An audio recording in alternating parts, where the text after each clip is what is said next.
दामाद की सास पार्ट 2।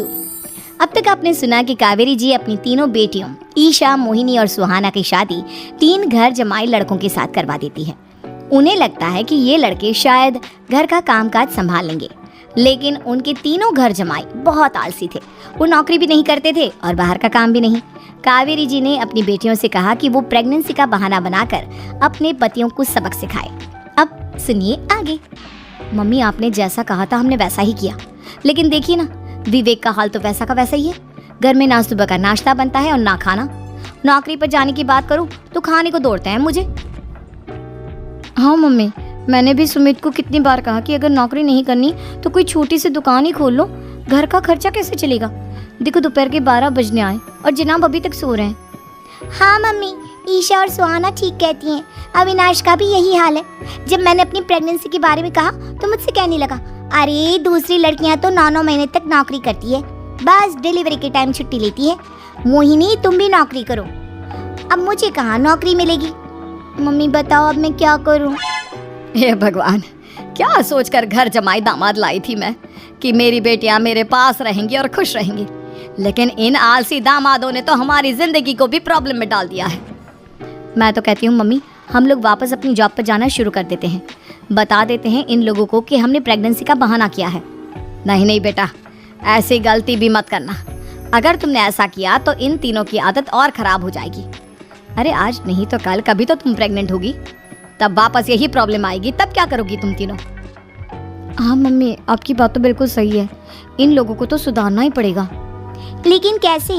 अपने बच्चों के आने की खबर सुनकर भी इन लोगों पर कोई असर नहीं हो रहा। पैसे कमाने के लिए घर से बाहर निकलना ही नहीं चाहते ये तीनों। अब मेरे दिमाग में एक प्लान आया है। तुम तीनों चिंता मत करो, उन तीनों को बुलाओ, फिर मैं बात करती हूँ। थोड़ी देर बाद कावेरी जी अपने तीनों दामादों को सामने बुलाकर अपनी बात कहना शुरू करती हैं। अविनाश, सुमित और विवेक, देखो बेटा, मैं ना तुम तीनों से बड़ा प्यार करती हूँ, इसीलिए तो तुम्हें घर जमाई बना कर रखा है मैंने। अरे मम्मी जी, सीधे सीधे कहिए ना, क्या बात है। प्यार तो हम भी आपको बहुत करते हैं। अरे मम्मी जी, आपकी इज्जत भी बहुत करते हैं। अरे भैया, आपके जैसी सास और कमाने वाली बीवी सबको मिलती है क्या? हाँ मम्मी, विवेक और सुमित ठीक कह रहे हैं। आपकी बेटी से शादी करके मेरी तो जिंदगी ही अच्छी हो गई है। जानती हूँ मैं, और ये भी जानती हूँ कि तुम तीनों अपने अपनी बीवियों से बहुत प्यार करते हो।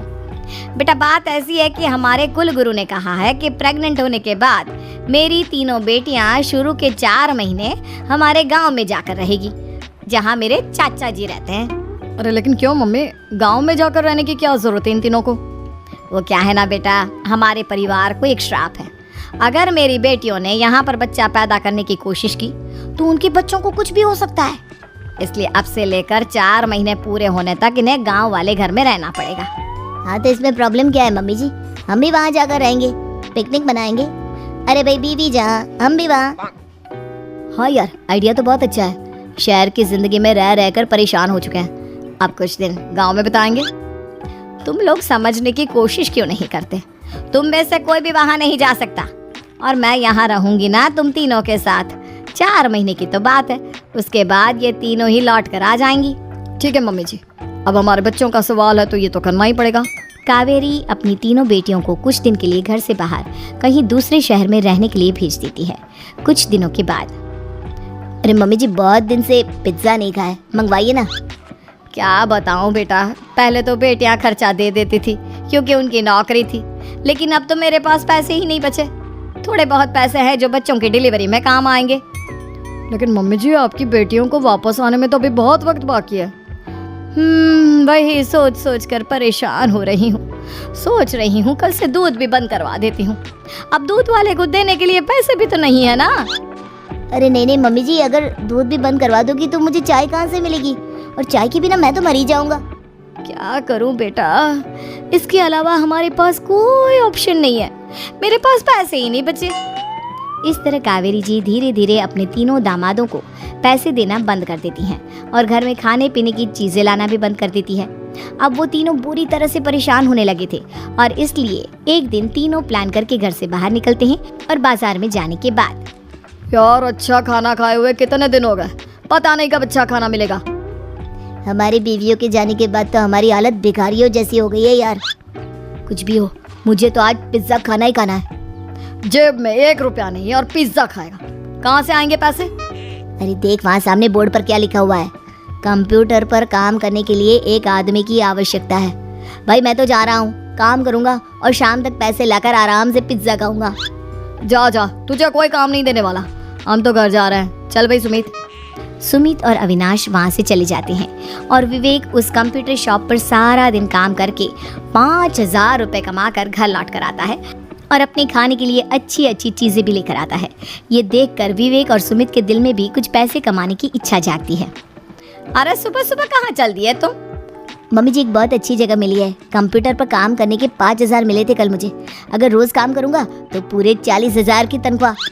अरे वाह, ये तो बहुत अच्छी बात है दामाद जी, आपको जाना ही चाहिए। सुमित और अविनाश विवेक को इस तरह तरक्की करते देखकर परेशान हो जाते हैं और वो दोनों भी काम की तलाश में निकल पड़ते हैं। धीरे धीरे उन दोनों को भी काम मिल जाता है। अब कावेरी के तीनों दामाद छोटी मोटी नौकरी करके अच्छा पैसा कमाने लगे थे। एक दिन कावेरी उन्हें अपने पास बुलाती है। अरे वाह, विवेक 40,000 कमा लेता है, अविनाश 60,000 और सुमित तुम भी 40,000 के आसपास कमा ही लेते हो। कुल मिलाकर तुम अच्छे खासे पैसे कमा रहे हो बेटा।